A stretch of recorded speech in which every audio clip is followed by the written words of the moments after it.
Nikola Tesla and 89 Liberty Street. Part 1. Although Tesla felt cheated when he departed from the Edison Machine Works in the early months of 1885, his time spent there had enabled him to study the master at work. Simultaneously, it allowed Tesla to begin to organize his own company and write up first drafts in a notebook on advances in arc lighting design and on the construction of DC commutators. It also enabled him to see that Edison was mortal and fallible, and that he, Tesla, had a scheme significantly more advanced. A new confidence began to emerge. In March 1885, Tesla met with the well-established patent attorney Lemuel Serral, a former agent of Edison's and Serral's patent artist, Raphael Netter. Serral taught Tesla how to break down complex inventions into individualized improvements, and on the 30th of the month, they applied for Tesla's first patent No. 335,786, an improved design of the arc lamp which created uniform light and prevented flickering. In May and June, they applied for other patents on improvements on the commutator for the prevention of sparking and for regulating the current by means of a novel independent circuit coupled with auxiliary brushes. In July, yet another arc lighting patent was filed. This one enabled exhausted lamps to automatically separate themselves from the circuit until such time as the carbon filaments could be replaced. Unfortunately, the design had been anticipated by Elihu Thomson. Although embarrassed by having been unaware of the state of the art in America at this time, Tesla was able to create novel refinements, and they were patentable. During his trips to Serral's office, the inventor met with B. N.C. Vail and Robert Lane, two businessmen from New Jersey, with ambiguous assurances that they were also interested in the AC motor. Tesla agreed to form a lighting and manufacturing company with them in Tesla's name in Vail's town of Rahway, New Jersey. There, after nearly a year of toil working with poor noise from Gordon Press Works, he completed the installation. This, his first and only municipal arc lighting system, was used to illuminate the streets of a town and some factories. The efficiency and original approach of the system attracted the attention of George Worthington, editor of Electrical Review, who took pleasure in featuring the company on the front page of the August 14, 1886 issue. For the next few months, the Tesla Electric Light and Manufacturing Company reciprocated by advertising in the journal. Vail hired the mechanical artist Mr. Wright of New York City to draw the lamp and dynamo, and at the same time, along with Tesla's help, created bold copy which claimed the most perfect and entirely new arc lighting system of automatic self-regulation in a display at 4 times the size of most other electrical concerns. The Tesla system guaranteed absolute safety and great saving of power with no flickering or hissing. Having obtained stock in the company and with a little money in his pocket, Tesla moved into a garden apartment in Manhattan, decorating the grounds in the continental fashion with colored glass balls on sticks. The cosmopolitan's delight was short-lived. Children broke in and stole the balls, so Tesla replaced them with metal ones. The stealing continued, however, so Tesla ordered his gardener to bring them into the house every night.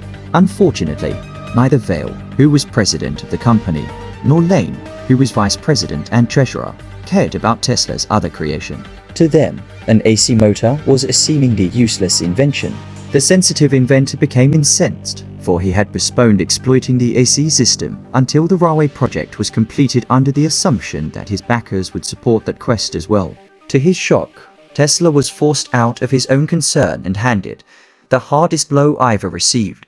With no other possession than a beautifully engraved certificate of stock of hypothetical value, the inventor was bankrupt. Betrayed by men he trusted, the inventor came to consider the winter of 1886 or 87 a time of terrible headaches and bitter tears, my suffering being intensified by my material want. He was forced to work as a ditch digger. The occupation was particularly demeaning for the self-perceived aristocrat. My high education in various branches of science, mechanics, and literature seemed to me like a mockery. Tesla's crisis abated in the spring. Having interested the foreman in his engineering prowess, he was introduced to Alfred S. N. Brown, a prominent engineer who worked for Western Union Telegraph Company. Brown, who himself held a number of patents on arc lamps, had probably seen the article and advertisements on Tesla in Electrical Review. Well aware of the limitations of the prevailing DC apparatus, he became immediately impressed with the merits of Tesla's AC inventions, and thereupon contacted Charles F. Peck, a distinguished lawyer from Inglewood, New Jersey. Peck knew of the failures in the industrial exploitation of alternating currents and was distinctly prejudiced to a point of not caring even to witness some tests. "I was discouraged," Tesla recalled, "until I had an inspiration." "Do you remember the egg of Columbus?" I asked. The saying goes that at a certain dinner, the great explorer asked some scoffers of his project to balance an egg on its end. They tried in vain. He then took it, and cracking the shell slightly by a gentle blow, made it stand upright. This may be a myth, but the fact is that he was granted an audience by Isabella, the Queen of Spain, and won her support. "And you plan to balance an egg on its end?" Peck inquired. Yes, but without cracking the shell. "If I shall do this, would you admit that I had gone Columbus one better?" "All right," he said. Having finally gained the lawyer's attention, Tesla cut to the quick. "And would you be willing to go out of your way as much as Isabella?" "I have no crown jewels to pawn," Peck retorted, "but there are a few ducats in my buckskins, and I might be able to help you to an extent." After the meeting, Tesla rushed to the local blacksmith with a hard-boiled egg and had a mate cast in iron and brass. When he returned to the lab, he constructed a circular enclosure with polyphase circuits along the perimeter, and when he placed the egg in the center and turned on the current, the egg began to spin. As the egg's speed of rotation increased, its wobbling ceased, and it stood on its end. Not only was Tesla able to go Columbus one better, he was also easily able to display the principles behind the idea of his rotating magnetic field. Peck was won over, and together the three men formed a new electric company in Tesla's name. Peck, who had connections with John C. Moore, a banker with connections to J.P. Morgan, provided the bulk of the capital, and Brown provided technical expertise and located the laboratory at 89 Liberty Street, adjacent to what today is the World Trade Center. In return, Tesla agreed to split his patents on a 50-50 basis. In actuality, the three equally shared one patent for an AC dynamo. Peck and Tesla split 5 more patents on commutators, motors, and power transmission, and the balance of inventions conceived during this period were placed in the name of the Tesla Electric Company. Their first patent was filed on April 30, 1887. Finally, Tesla had arrived. He would begin an unprecedented excursion into the field of invention, a flow of intense activity which would continue unabated for 15 years. Driven by his wish to maintain priority in a variety of areas, and upon the realization that new technologies could influence the course of history, Tesla began a vigorous schedule that frightened those around him. On many occasions, he drove himself until he collapsed, working around the clock, with few breaks. Tesla produced as rapidly as the machines could be constructed 3 complete systems of AC machinery for single-phase, 2-phase, and 3-phase currents, and made experiments with 4- and 6-phase currents. In each of the 3 principal systems he produced the dynamos for generating the currents, the motors for producing power from them, and transformers for raising and reducing the voltages, as well as a variety of devices for automatically controlling the machinery. He not only produced the 3 systems, but provided methods by which they could be interconnected, and modifications providing a variety of means of using each of the systems. He also calculated, in fundamental fashion, the mathematics behind these inventions. On May 10th, Anthony Szigeti landed in New York, and by the end of the week he was working at Liberty Street. With Tesla as designer, Brown as technical expert, and Szigeti as assistant, they began manufacturing their first AC induction motors. Peck, who along with Brown would be associated with Tesla for the next decade as acquit backer, helped implement the patent applications by seeing investors in California, Pennsylvania, and New York. Within a few weeks, Electrical World editor T.C. Martin stopped by the shop and coaxed Tesla into writing his first article on the invention. Immediately taken by him, Martin described the long-limbed electrician as having eyes that recall all the stories one has read of keenness of vision and phenomenal ability to see through things.